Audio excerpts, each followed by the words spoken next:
being here today. This is a glorious a moment for Court Theater. We're so glad you're here to share it with us. Hi, Tony. I guess just the first thing, perhaps maybe the obvious question, but maybe not so obvious. You know, Tony, why Angels in America now? Simple question. You're the one who's doing it.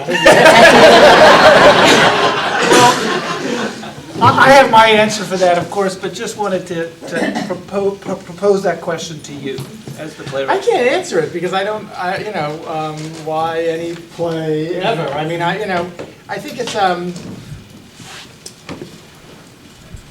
we were talking at dinner last night. We had a dinner with a group of people from the University of Chicago, some of whom were here to talk about the connection between the court and what the court is doing and the university, which is a connection that really excites me. And another reason that Charlie and the work at the theater is particularly attractive. Well, I'm going to ask you that question: why here at court next? But I was wondering why Angels now and why Angels Darling, here. I've got that is it's not next. It's actually we're going to open in about 10 minutes. So, I feel that in a way, I'm enormously when Steve called me and asked me about working with the AIDS Foundation of Chicago. The fact that the play has an identity with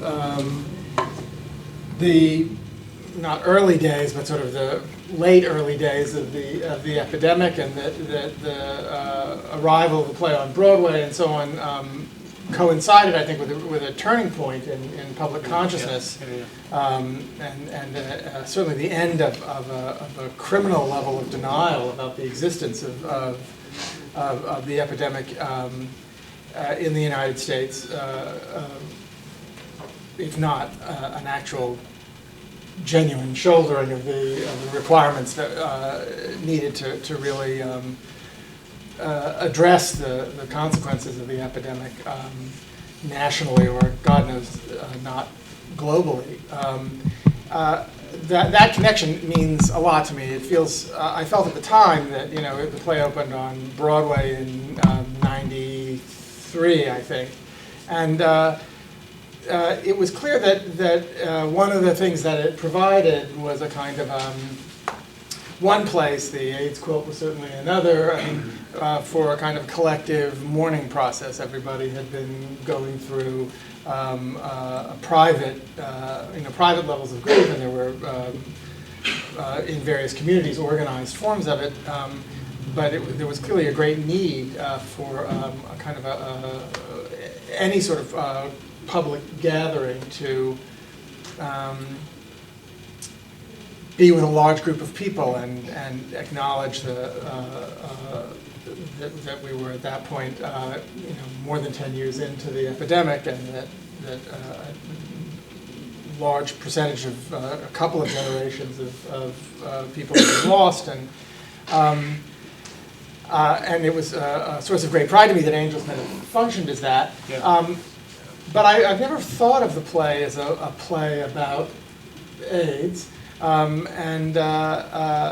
wanted to write really a play. We were reading Millennium Approaches, the first part, yesterday, and Rob read the line when Pryor's in bed, when the angel's about to, I don't know, spoiler alert, but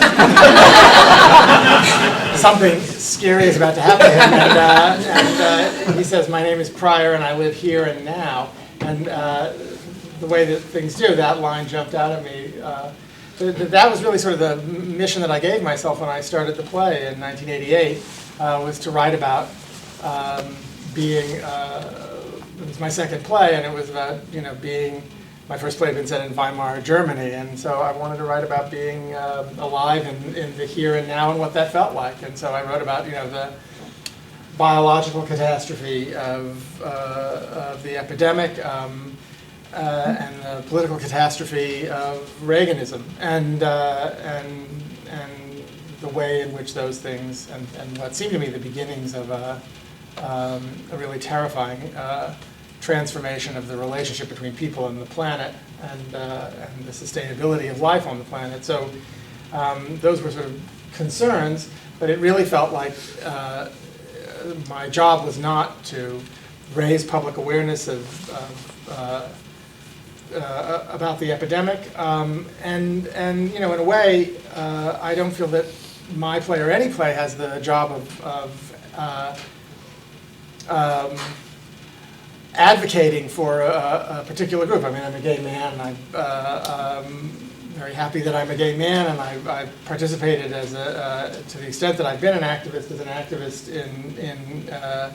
in helping, you know, end homophobia and advance the enfranchisement of the LGBT community. But I don't think that a play that has as its objective sort of teaching people to feel one way, to sort of shed a prejudice, is going to be a good or interesting play, because an essay is a much more efficient way of doing it. And the complicated, I've said this a lot, but the power of a play is a kind of an indirect power, I think, and if you don't agree with that as a playwright, you're likely to write a play that, you know, people could just sign a pledge card and stay at home and watch something, you know, RuPaul's Drag Race on television. And I really can't recommend highly enough that you, if you haven't seen it. One of the only real certain proofs of progress is jaw-dropping in so many hard to describe ways. But I digress.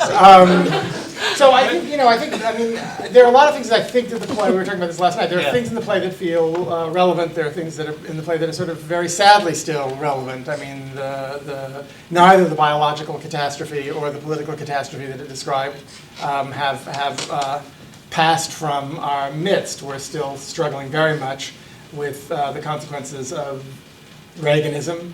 Is what happened last night in Florida a good thing or a bad thing? It's like, well, who knows? It's, I mean, you know, anyway, you know, it's, but it's terrifying how lasting the sort of ideological perversion of some of the fundamental tenets of democracy that occurred in the 80s are still, you know, very much with us and have spread globally.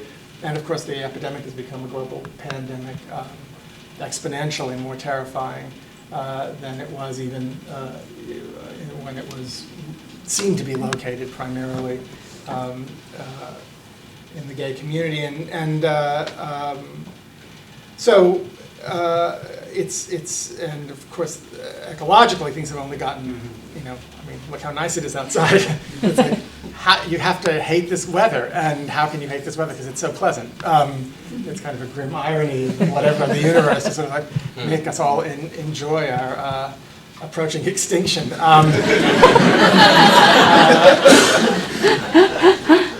So you know, the play is relevant, but I don't think that that's the, you know, I think plays happen, they get redone when it's time to redo them. It's been 20 years since Angels first sort of appeared, and I'm feeling more confident than I've felt about many other things that the play has a certain kind of lasting, there's something in there that works, and so I feel like having seen your work and knowing that you're, you know, a serious artist, that the real purpose is just to figure out why what's going on with Joe and Harper, and why are they having this problem, and what's, you know, and to arrive at those answers in the most specific moment-to-moment way, and then, you know, hopefully the play will speak, and it will speak to every audience that it performs for, both individually in very private ways, and also one of the glories of working in the theater, communally and collectively. But you know, it really is. It's Act 5, Scene 1 of Midsummer Night's Dream. I mean, it's the thing that it does really is very much like, I mean, Shakespeare was right, it really is the relationship of the